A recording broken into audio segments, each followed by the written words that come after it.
In this chapter, what we're going to do is we're going to go ahead and take a look at what tools we can use to generate our modules that allow us to provide our consistent styling and branding on the platform.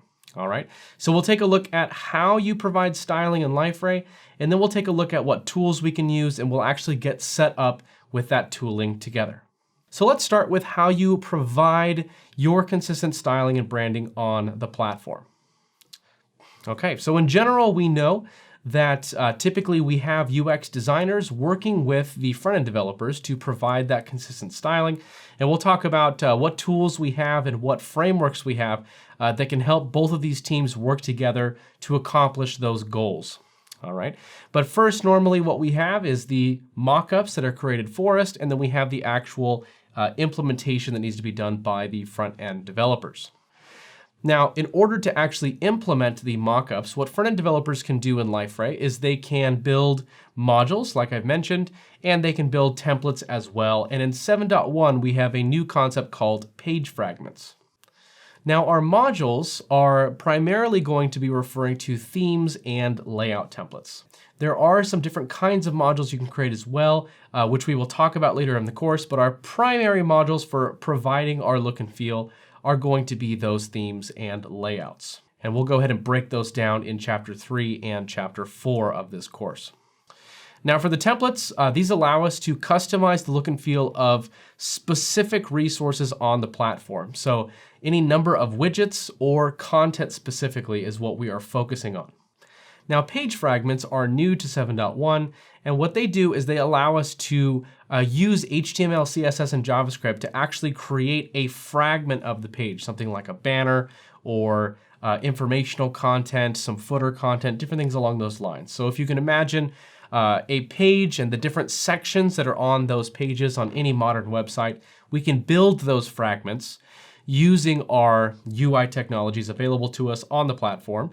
And what we can do is we can allow our marketing team to go ahead and take these fragments and just simply edit them. So there's some special tags we can use to make it editable by our different content and marketing teams.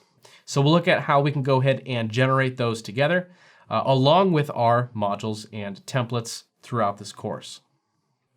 All right, so like I said, for global styling, we have those themes and layouts. For our templates, like I said, we have widgets and content that we can work with. Specifically, the way this is going to play out is we have what are called application display templates and web content templates that we can work with on the platform.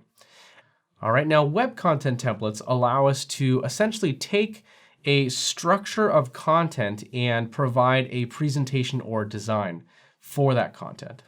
And application display templates allow us to do something similar, but with different assets on the platform. So things like blogs, for example, if we wanted to provide a special presentation, we can provide an application display template to do that, even if it's not web content. So web content template allows us to do something special with web content, and application display templates allow us to provide a consistent design and branding for some of the other widgets and assets on the platform as well.